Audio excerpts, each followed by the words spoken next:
Hi, it's Deb from Deb's Days. It's Tutorial Tuesday, and today we're going to make this lovely no-sew fabric snowflake. For this project, you'll need 2 pieces of fabric measuring 17.5 inches by 17.5 inches.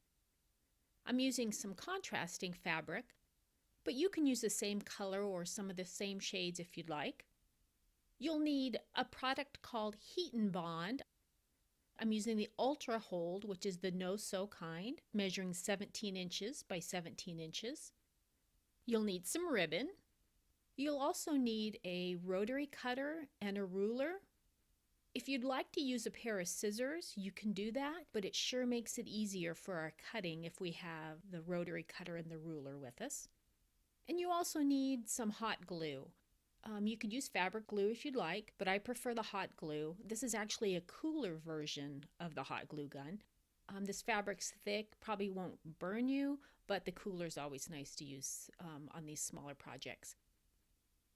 First thing we need to do is work with one of our pieces of fabric and the Heat and Bond.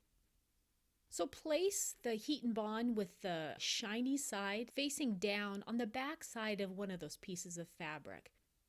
You're going to center it on the fabric. You'll notice there's a 1/4 inch all the way around.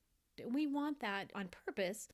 Otherwise, that Heat and Bond gets too close and then it'll either make a mess of your iron or a mess of your ironing surface. So be sure to follow the directions on the Heat and Bond to get that ironed on. I've got that finished.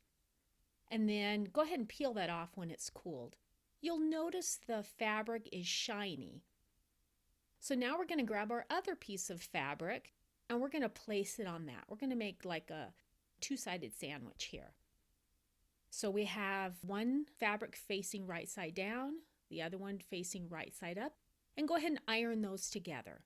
When you have that done, you're going to notice that the edges aren't ironed together. So we need to go ahead and trim all of that off. Go ahead and take off a 1/4 inch all the way around that piece of fabric, and then that'll give us the piece we need to work with. Then we're going to go ahead and grab our ruler and we're going to cut 5.5 inch squares out of that fabric. This size of fabric is going to make 9 of these squares. We won't need all 9, but we're going to have one set aside just in case we make a little mistake in our cutting. All right, when I have all 9 cut, we're going to go ahead and do some folding on these and some more cutting. So go ahead and fold it corner to corner. Kind of crease it if you can. It's kind of hard. It's a thicker fabric now. And then fold it up to the other corner. And then you'll notice we have a triangle. You'll notice we have the point over to the right. And at the top, we have the loose pieces of fabric. We don't want to cut the open part. We're going to cut the closed fold. We'll be cutting that, not that open part at the top. So go ahead and use your scissors or your ruler. And we're going to cut about 3/4 of an inch from the edge. You could do 1/2 inch if you want. You know what, really it's not going to matter. What is going to matter is that we make 3 different cuts. But don't cut all the way to the top. It looks like that I've done that, but I haven't. I've left about 1/4 of an inch away from that edge, from that open edge. The one cut, the second cut, and then we're going to make a third one. Like I said, it doesn't have to be exact. We'll be doing that for all of our blocks. Fold it, corner to corner, fold it again.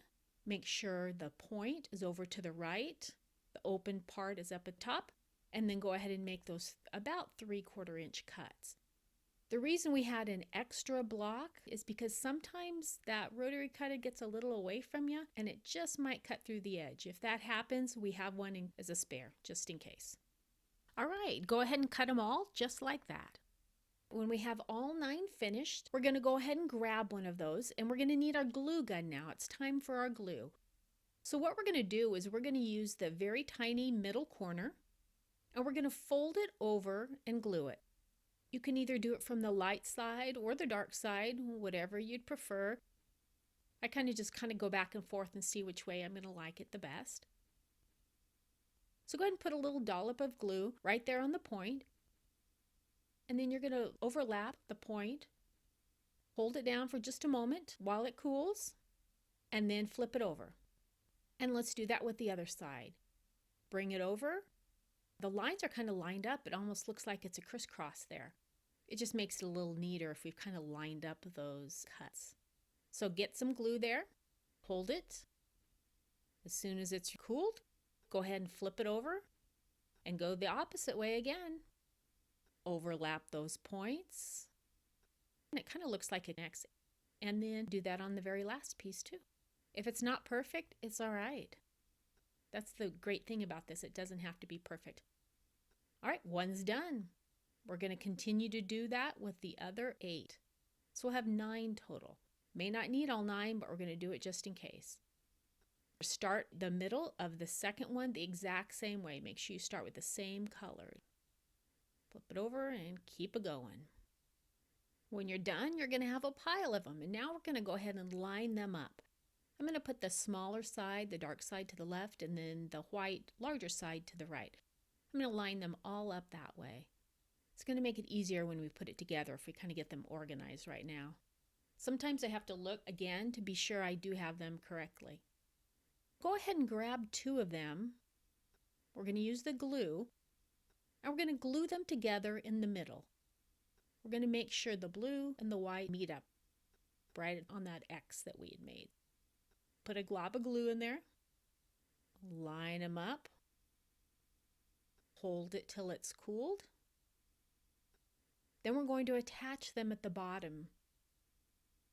We're going to line up those points, glob of glue, hold it till it cools, then add the next one.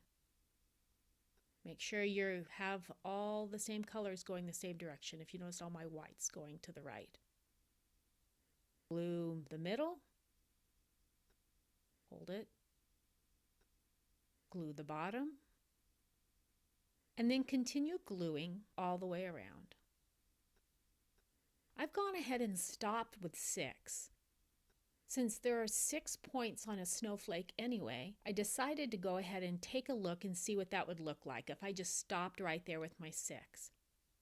Now sometimes I'm happy with a 6, and sometimes I think, you know what, I need to put all 8 in there.